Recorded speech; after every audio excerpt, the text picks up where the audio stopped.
Buenas tardes para todos y decimos buenas tardes porque es el momento en el que estamos emitiendo un nuevo capítulo, una nueva edición de Fase 1, el programa de Fundación Libertad y en esta ocasión con un invitado de lujo, ya lo pueden ver ahí acompañándome en la pantalla, está Francisco de Santibáñez del otro lado, secretario general del CARI, del Consejo Argentino para las Relaciones Internacionales, Global Fellow del Wilson Center, autor de muchos libros, uno de los más recientes, La Rebelión de las Naciones. Lo pueden leer todas las semanas en Infobae. Ha estudiado en algunas de las mejores universidades del mundo, en Johns Hopkins y en la King's College de London, por ejemplo. Francisco, es un gusto tenerte aquí con nosotros en Fase 1 para poder charlar del tema del día, del tema de la semana, del tema del mes y quizá uno de los temas del año 2020 y a lo mejor del año 2021, las elecciones en los Estados Unidos. ¿Cómo estás, Francisco?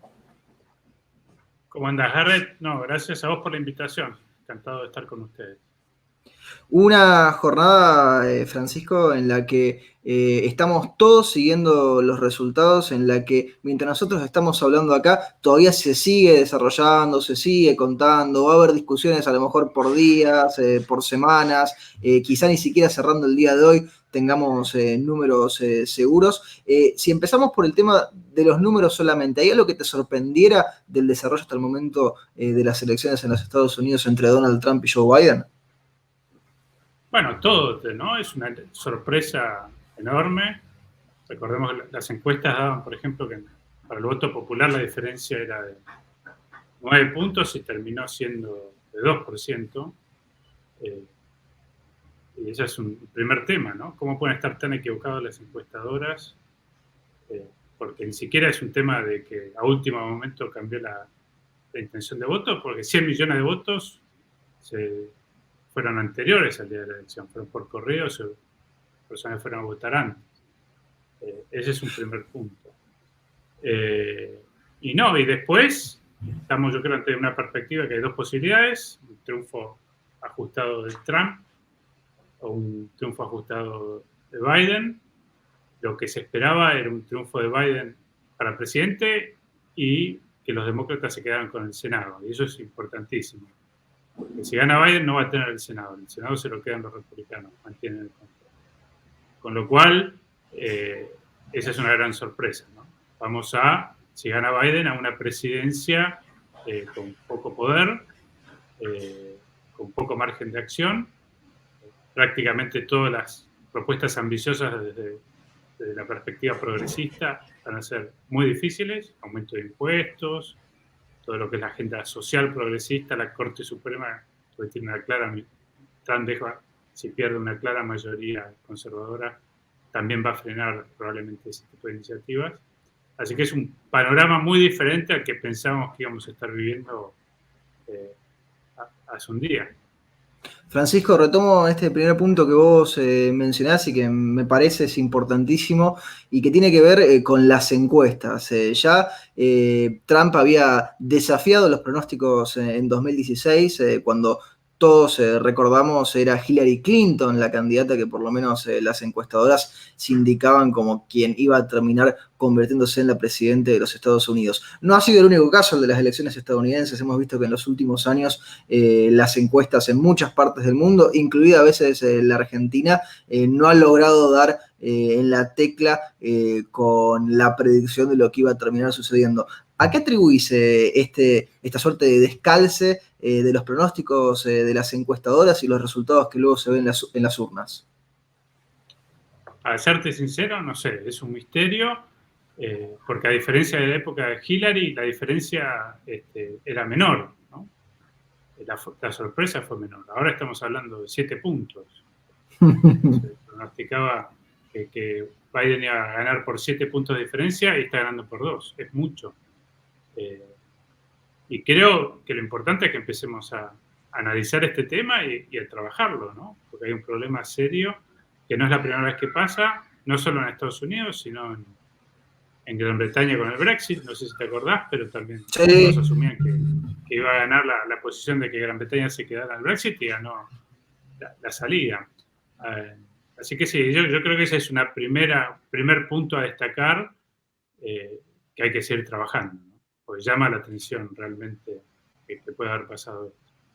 Hilamos desde ahí, en el 2016 había sido muy, muy discutido el rol que habían tenido las redes sociales en las elecciones, en particular el rol de Facebook, con Mark Zuckerberg a la cabeza, con cuáles eran las publicidades que aparecían en las pantallas, además con toda la información que las redes sociales tienen de nosotros, que nosotros se las damos de manera voluntaria en la mayoría de los casos. Casi que el Big Data podría calcular mejor cuáles son nuestras inclinaciones para votar que las propias encuestas hoy por hoy. Digo, alguien en algún lado a lo mejor encontró los patrones para imaginarse una elección tan apretada, aunque no lo hayan compartido, aunque no lo hayan dicho, ¿no? Sí, sería interesante ver qué es lo que sabían o qué pensaba la campaña de Trump, ¿no? Pero también va a haber tiempo para analizar lo que fueron el Big Data y las redes sociales. Fue una gran sorpresa hace 4 años, porque Trump lo que entendió fue que las redes sociales le permitían comunicarse directamente con la población, saltearse a los medios tradicionales, que podía atacar a los medios tradicionales y eso a la sociedad le gustaba porque los identificaba con las élites y el electorado americano, la parte importante es contraria a las élites. Pero me da la impresión que no hubo tantas novedades desde el punto de vista técnico, lo que es inteligencia artificial, redes sociales, ¿no? Fue, en cierta forma, fue una elección muy parecida a la anterior. Y también los estados, cómo fueron los distintos estados, ¿no? Yo creo que hay muchas semejanzas. Sí hay un punto importante, me salgo del tema, pero creo que es clave. Cómo cambió el voto republicano, ¿no? Todos identificaban que Trump era el candidato que lo votaban los hombres blancos enojados. Y a diferencia de 4 años atrás, Trump sacó menos votos de los hombres blancos y los del todo el resto de los sectores demográficos. De óxido del norte al centro, de esos estados fabriles que lo habían votado la vez anterior y que ahora son los que se está peleando ahí con Biden palmo a palmo, que no terminamos todavía de saber quién se los queda. Pero consiguió bastante más votos de los latinos, principalmente, esa es una sorpresa enorme. Por eso ganó en Florida. Con tanta facilidad Florida. Más votos de las mujeres, de la comunidad afroamericana. Eso es sorprendente.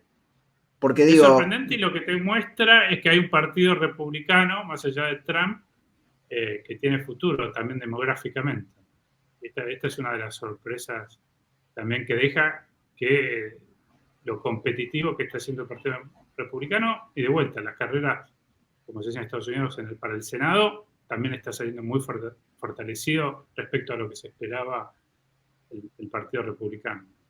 Marquemos lo del futuro para el Partido Republicano para un poquito después, Francisco, que es un punto para retomar y para profundizar y que además tiene que ver con las lucubraciones y los cálculos que uno puede hacer de cuál termine siendo el resultado, ¿no? Para imaginarse 2 caminos distintos. Pero quedémonos un rato más en los 2 candidatos, en Biden y en Trump, en lo que cada uno de ellos propone. Desde tu óptica, desde tu análisis experto, no es baladí quien termine ganando, ¿no? Digo, Biden y Trump no son lo mismo en la oferta política que proponen. No, tal cual, son muy diferentes. Yo suelo escribir o decir que la diferencia va a ser menor de la que esperamos, pero eso es más en áreas de política exterior. Ahí no creo que vaya a haber tanta diferencia. Pero en política doméstica es enorme, ¿no? Son 2 concepciones de lo que debe ser la sociedad americana distintas. Y son 2 concepciones que representan a 2 bases distintas electorales, a 2 coaliciones muy distintas. En términos como medio ambiente, en términos como impuestos. Trump propone bajar impuestos y Biden... Y el otro subirlos. Bueno, por eso. Ya de por sí, falta que lleven un cartel, digo, uno sube impuestos, el otro los baja, son claros por lo menos en eso. Tal cual. Bueno, y toda la agenda cultural, cuestiones de género, etcétera. Esto es lo que refleja que hay una sociedad, la estadounidense es una sociedad que hoy está muy dividida, muy polarizada en estos temas, y cada uno de los candidatos representa una coalición distinta. Pero es probable que si el resultado es que va a estar dividido el poder, como es lo más probable, ninguna de las 2 partes pueda impulsar un cambio drástico. De hecho, yo creo que eso se va a acentuar si gana Biden, porque en 2 años hay midterm elections, las elecciones legislativas, que por cuestiones históricas y de mapa electoral favorecen enormemente al Partido Republicano. O sea, el escenario más probable es que en 2 años los republicanos se queden con el Congreso, con diputados y con senadores. Pero sí, son 2 visiones distintas. Quizás está bueno hacer un poco de historia, ¿no? Sí, por Si uno va favor. en el pasado, el Partido Republicano tenía un sector que eran los republicanos de la costa este, que eran más de centro, centro-izquierda inclusive, y los demócratas tenían un sector que eran los demócratas del sur de Estados Unidos, que eran conservadores. Ahí estamos Entonces, en hablando ambos partidos, previo a la década del 60, más o previo, menos. no, previo a mediados de los 80. ¿no? Ok. Es más, Reagan gobierna con el apoyo de los demócratas del sur en el Congreso, en parte. Saca muchas veces con esos votos, que eran conservadores, pero el Partido Demócrata. Y después hay un proceso donde hoy en día ya podríamos decir que el republicano más moderado está a la derecha del demócrata más moderado. O sea, culpan parte de lo que fue el movimiento del Tea Party en su momento, ¿no? Yo creo que fue un proceso largo, de hecho refleja un poco más lo que es el modelo europeo. Estados Unidos era distinto en ese sentido. Quizás era más parecido a Argentina, donde tenés partidos políticos, donde hay una mezcla enorme y a veces tenés candidatos liberales, conservadores, de izquierda. Sí, si tenés en el menú de todo para ofrecer para el que quiere votar según lo que le guste, pero en 2 grandes marcas, sí, en 2 grandes marcas de gaseosa. Tienen los demócratas y los republicanos. Bueno, ahora es gracioso porque estoy leyendo la biografía de Vargas Llosa, Pez en el agua, y él escribe eso, ¿no? Su contacto con los caciques de la política peruana cuando él fue candidato a presidente y que eran personajes que podían trabajar para cualquier partido. Como los jugadores de fútbol, ¿no? Que se ponen cualquier camiseta los jugadores de fútbol, digo, los lleva a algún club y juegan. Tal cual. Así que bueno, el tema es que cuando está dividido el poder es muy difícil para cualquiera de estas 2 coaliciones pasar reformas. Trump tuvo 2 años con mayoría en el Congreso y logró pasar la baja de impuestos, un par de cambios relevantes. Ya cuando perdió diputados hace 2 años, se le complicó mucho más la agenda, especialmente la económica. Y ahora parece que es probable que vamos a ir de vuelta, se va a mantener una división de poderes que va a entorpecer cualquier tipo de reforma, para la derecha o para la izquierda. Francisco, de las formas de Trump estos 4 años me parece que nos hemos cansado todos de analizarlas, de marcarlas, del personaje de reality show y de empresario mediático que llegó a la presidencia y que le hemos visto hacer y decir de todo. Antes de ser presidente, siendo candidato, siendo presidente y ahora incluso en lo que es por lo menos el final de su mandato. Después veremos qué es lo que termina sucediendo ahora. Los 2 candidatos, tanto Biden como Trump, son 2 personas de avanzada edad. Biden un poquito más grande, tampoco tantos años, mucho más grande que Donald Trump. Los 2 ya uno promediando los 70, el otro acercándose ya un poco más a los 80. 2 candidatos avanzados en edad. No es que no ha sucedido que hayan tenido candidatos más mayorcitos los estadounidenses, que no los hayan votado, pero ¿cuánto de esto hay que tener en cuenta en los próximos 4 años? Gane quien gane de la edad de ambos. Bueno, al que se lo ve, o hay más dudas, es a Biden, ¿no? Por el tema de la edad. Creo que inclusive Biden anticipó que no se presentaría a un segundo mandato por una cuestión de edad. Así que es un dato fundamental eso. Dato de Pato Rengo ya dicho por él. Claro, lo puede perjudicar en ese sentido, yo creo. No tanto por la edad, sino porque ya sabiendo que no va a renovar y teniendo el Partido Demócrata las divisiones internas que tiene, sectores más liberales, tradicionales y sectores más radicalizados, puede ser un problema mantener esa coalición, ¿no? Así que yo creo que es un efecto indirecto quizás de la edad de Biden y que va a ser un problema. En el caso de Trump, no tanto, porque sería un segundo mandato y después se va a la casa y muy claro que energías no le faltan. Eso no se lo puede criticar a Trump. Pero yo creo que sí, que el principal efecto sería indirecto y tiene que ver con Biden de no poder presentarse a la reelección. Biden en los debates le pegó a Trump. Trump en el debate le pegó a Biden. Trump con cuestiones de bajezas, ¿no? Vinculadas con la familia, con las adicciones, digo, cosas que uno está acostumbrado a ver a lo mejor en las discusiones políticas argentinas. Se ha dicho a veces que la política estadounidense, Francisco, se ha venido latinoamericanizando, y acá no en un buen sentido, es decir, no está tomado lo de la latinoamericanización como algo positivo, sino más bien como una cuestión negativa o peyorativa. ¿Hay algo de todo esto? ¿Hay un proceso de latinoamericanización de la política, así entendido, en Estados Unidos? Sí, yo diría que el problema no es la política, sino la sociedad, y la política refleja la sociedad. En Estados Unidos hay un problema, hay muchas divisiones internas, hay una creciente falta de confianza de los ciudadanos con otros ciudadanos y con las instituciones. Y eso se termina, me parece, reflejando en la baja del nivel de discusión política. Hay un ejemplo, no sé, la votación para la nueva jueza de la Corte Suprema. Amy Coney Barrett. Una mujer que se puede tener diferencias ideológicas, pero intachable en la personalidad y en la profesionalmente, y sin embargo todos los senadores del Partido Demócrata le votaron en contra. Con lo cual queda claro que ya no hay una votación en términos de si está capacitado para ocupar ese cargo, sino es, como dicen en Estados Unidos, party line. Y ese es un hecho, sí, ¿no? Como pasa acá cada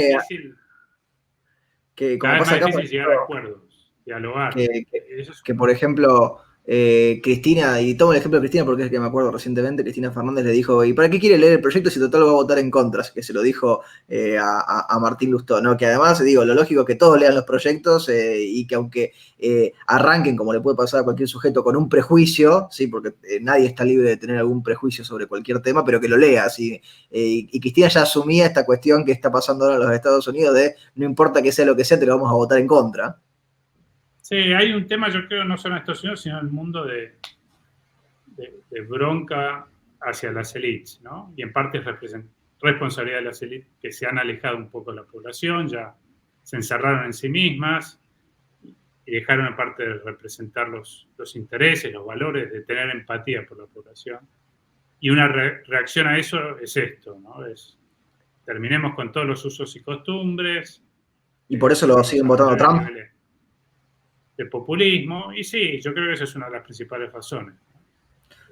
Y que hay una explicación lógica respecto a eso, porque hay mucha responsabilidad también de las propias élites.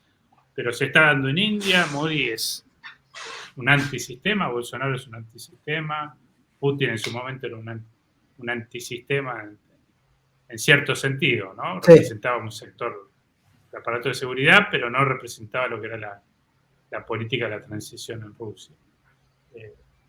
Xi en China también tiene un discurso parecido en contra de la corrupción de las élites. Entonces yo creo que ese es un fenómeno global que es peligroso, ¿no? Porque yo creo que las sociedades necesitan élites, que sean abiertas, meritocráticas.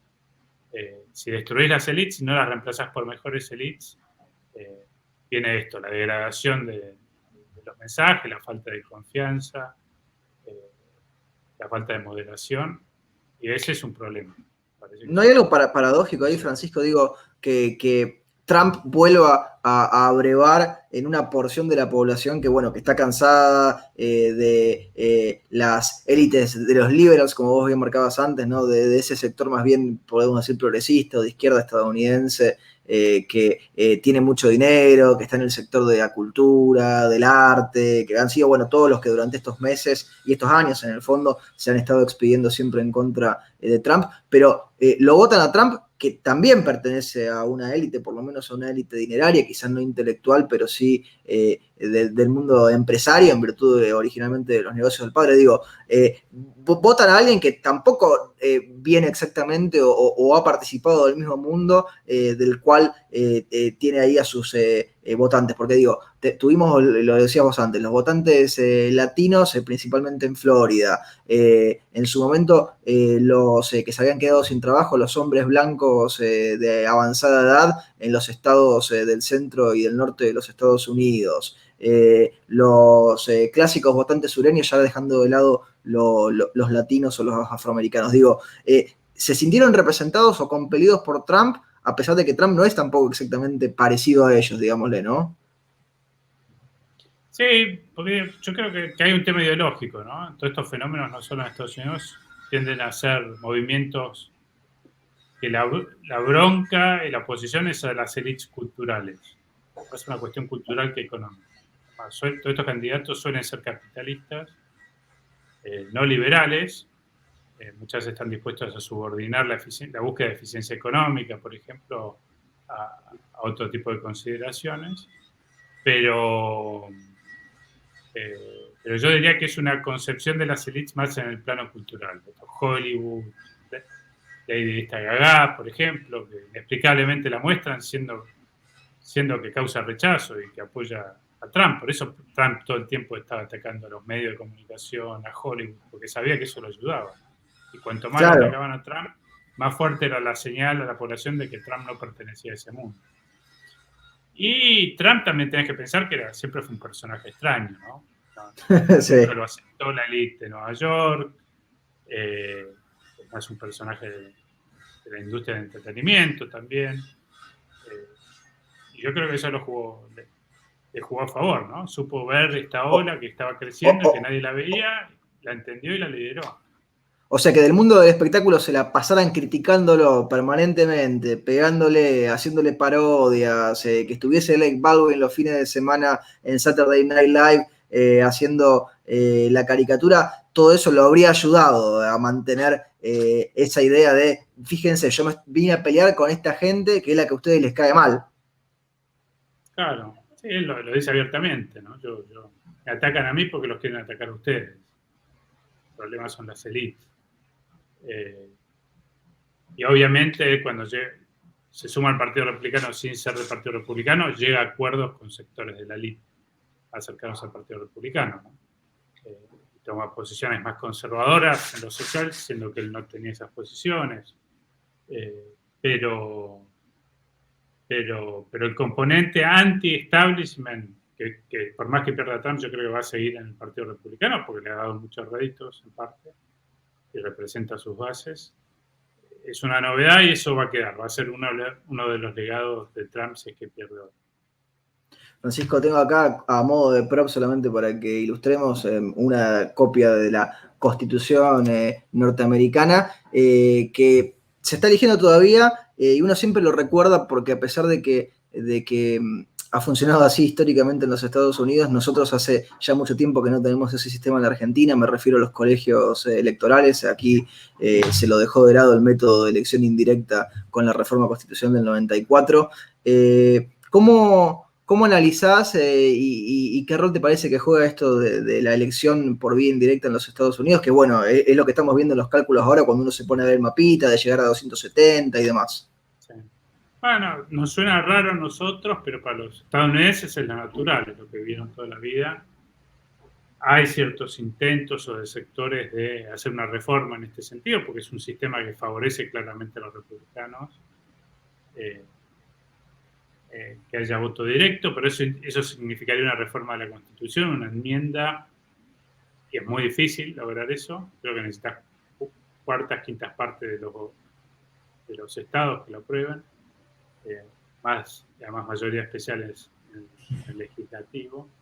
O sea, no va a pasar eso. Lo que sí se discutía de parte de los demócratas, que dado los resultados de hoy no lo van a poder impulsar, era, por ejemplo, en el Senado, que tiene una ventaja natural los republicanos, pues los votos de los demócratas se concentran en estados grandes como Nueva York y California, que tiene 2 senadores, al igual que cualquier otro estado, y eso favorece a los republicanos que tienen los votantes más esparcidos por el territorio. Ellos proponían, por ejemplo, incorporar 2 senadores por Puerto Rico y 2 por Washington, D.C., que eso no tiene representación en el Senado. Y eso cambiaría, en cierta manera, el balance de poder. Esa era una carta interesante que tenían los demócratas para cambiar la desventaja, pero sin el control del Senado es imposible que lo logren. Eso hay que descartarlo, así que yo no creo que vaya a haber ninguna discusión seria sobre este tema porque los demócratas no tienen el margen para hallarlo.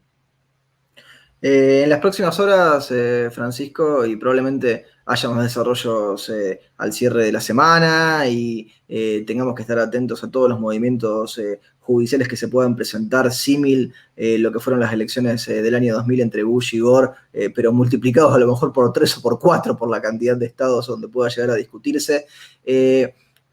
Más allá de que no te voy a pedir, salvo que lo quieras hacer, que vaticines cuál va a ganar, porque digo, eso es la bola de cristales para que nos vayamos a la casa de apuestas y ya tenemos el resultado. Pero, ¿cómo pensás que va a ser el desarrollo de los próximos días con potenciales contiendas judiciales de por medio, con recuentos de votos, con un Biden que dijo contemos hasta el último voto y no nos vamos a detener hasta que se haya contado el último voto de los estadounidenses, y un Trump que dijo del momento acá yo ya gané, hubo fraude, están apareciendo boletas de la nada?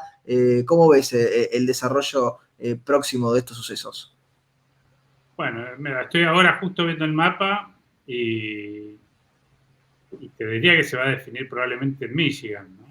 Tenés pendientes Carolina del Norte, que esto va a tomar 1 o 2 días que se defina, porque tienen que contar los votos por correo, pero daría la impresión que Trump va a ganar Georgia, va a ganar Carolina del Norte, va a ganar Pensilvania, a pesar de que se está achicando la brecha.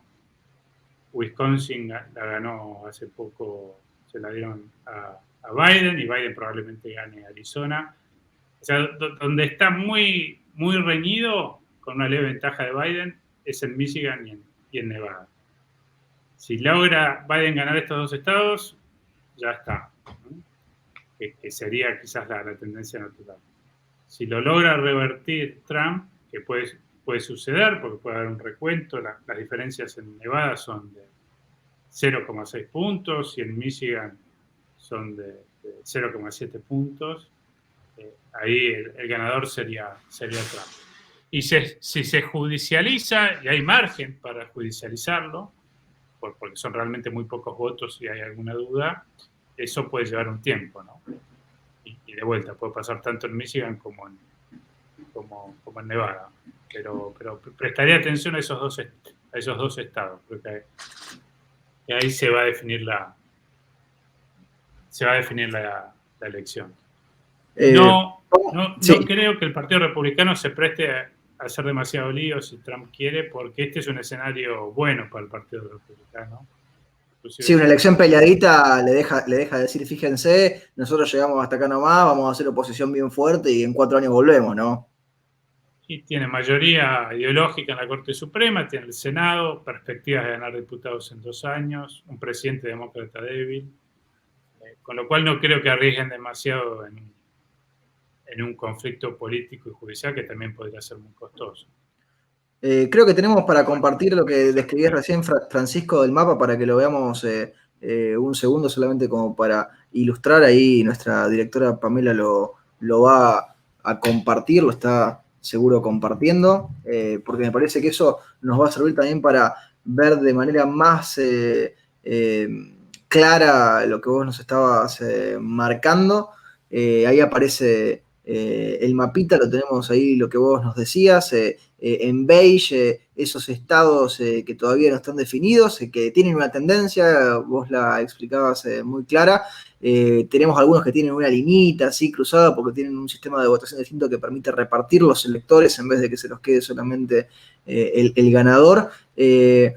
Cambió, como lo marcaste antes, Francisco, arriba al norte, ¿no? Que había sido un bastión de Trump en el 2016 y que parece ser se le está escapando. Y ahí lo que parece que pasa es que los votos finales, que son los que fueron por correo, tienden a favorecer a los demócratas, salvo Pensilvania, ¿no? Pensilvania, que es clave, me parece que la va a ganar Trump. A mí me sorprendió lo de Pensilvania de nuevo. Yo sé que quizá vota a veces republicano, pero lo tenía más costa liberal. No sé por qué. Corregime, por favor, ahí si me equivoco en la precisión. Hay industria el shale, ¿no? Y le pegó fuerte a ese tema Biden, sí. Sí, Biden cometió algún error, alguna expresión y tiene esa particularidad, ¿no? Y eso me parece que es lo que lo ayudó a Trump. Si Georgia, que está ahí al sur, Francisco, llegara a darse vuelta y votar azul, votar a demócrata, ¿eso puede significar algo de cara al futuro del sur en los Estados Unidos? Sí, bueno, hay tendencias naturales demográficas, ¿no? Que van modificando los mapas electorales, y la de Virginia, por ejemplo, era un lugar muy republicano y ahora es claramente demócrata. La parte norte, cercana a Washington, D.C., tiene un perfil demográfico distinto a la del sur, que es más rural, y fue ganando peso la del norte. Pero de vuelta, como mi punto inicial, digamos, uno ve los votantes, la parte demográfica, y no es una mala, ha sido una buena elección para los republicanos pensando a futuro. No, no creo que los republicanos deban preocuparse mucho sobre el tema, a pesar de que sí es cierto, están perdiendo el margen que solían tener en los estados del sur. Volvemos, Francisco, al punto que habías señalado antes del futuro del Partido Republicano, te lo sumo para el futuro también del Partido Demócrata, hacemos un poco de hipotéticos. Primero, supongamos que gana Trump, ¿no? 4 años más, su último mandato como presidente de los Estados Unidos, según la Constitución. El Partido Demócrata, ¿cómo queda después de haber perdido 2 elecciones consecutivas? ¿Qué va a tener que hacer en los próximos 4 años? No, yo creo que hay una disputa muy grande entre un sector tradicional, liberal, de las élites, y la izquierda más radicalizada, que está con el tema del racismo, el campus universitario, las preocupaciones del racismo hacia los afroamericanos, que es un sector que está a la ofensiva dentro del partido, busca tener más poder. Y ahí está la duda de si van a poder mantener la unidad, ¿no? Y es un problema tanto si gana Biden como si pierde. Yo creo que en ese sentido es mayor la problemática de los demócratas que la de los republicanos. Es una coalición muy diversa, en donde corren el riesgo de que estos grupos más radicalizados busquen alternativas a la del Partido Demócrata para presionarla por cambios más drásticos en la sociedad de Estados Unidos.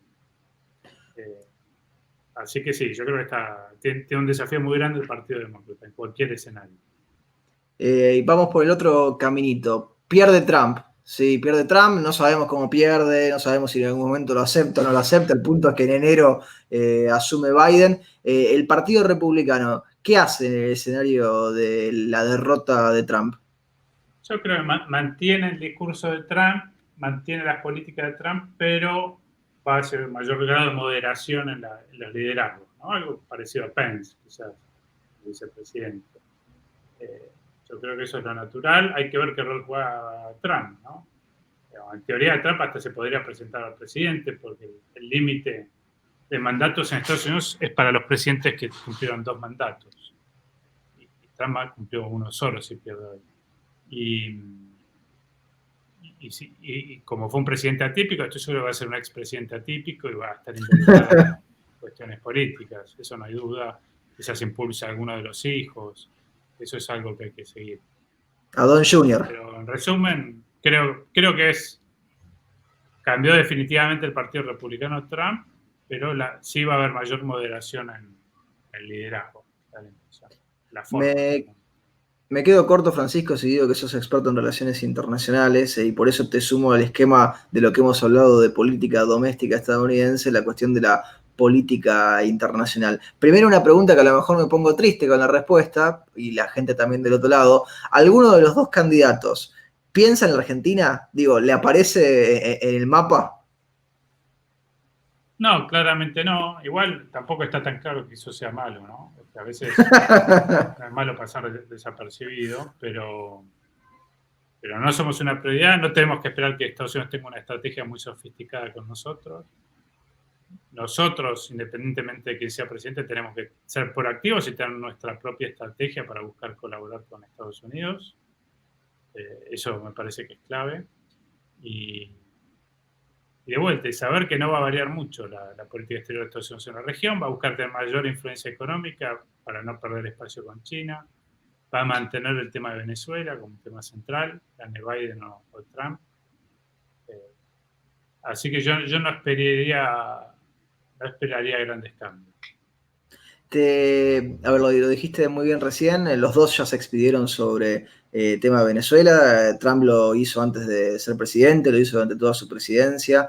Biden, cuando le preguntaron hace poco, dijo en un rally que no quedaba duda alguna de que Nicolás Maduro era un dictador. ¿Te parece entonces que no habría, en principio, ninguna diferencia, por lo menos de fondo, en el tratamiento del tema de Venezuela para No, el cualquiera de los discurso dos? sí.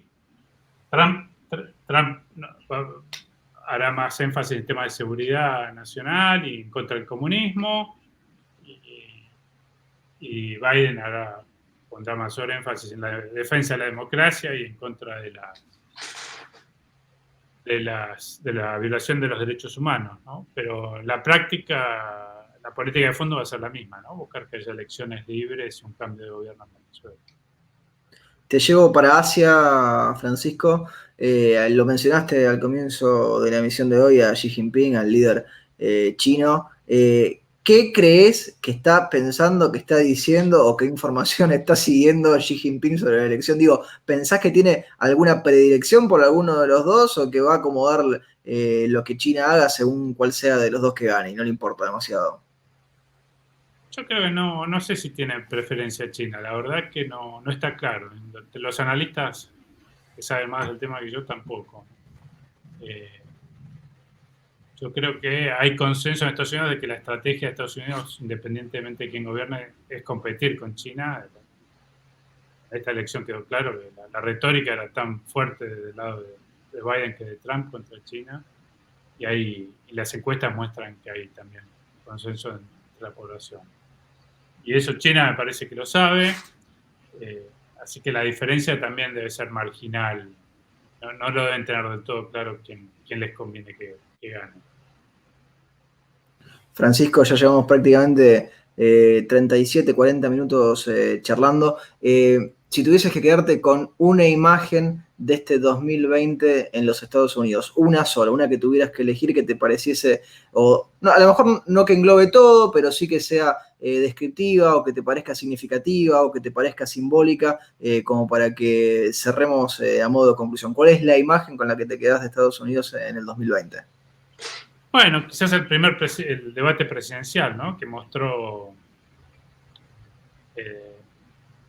lo bajo que en cierta medida llegó la política estadounidense, no en cuestiones de fondos, pero en las formas, ¿no? Que siempre son importantes las formas. Creo que los dos candidatos eso no lo respetaron. El segundo debate mejoró un poco, pero es un llamado de atención, me parece, esa imagen de los desafíos que tiene Estados Unidos por delante. Muchas gracias, Francisco. Estamos dando cierre al fase 1 de hoy, a la emisión de hoy. Tienen acá abajo, yo señalo bien para que no se enoje nuestra directora, la campanita para suscribirse, para poner like, para poner el pulgar para arriba y todo lo demás, para seguirnos aquí en fase 1, el programa de Fundación Libertad. Como siempre, nos encontramos una vez a la semana para repasar los temas más importantes y los que están sucediendo. Hoy estuvimos con Francisco de Santibáñez. Fue un placer para nosotros. Gracias, Francisco, por haberte sumado. Gracias a ustedes por la invitación. Y nosotros nos reencontramos la semana que viene aquí en Fase 1, el programa de Fundación Libertad, lo que pasa mientras estamos en casa.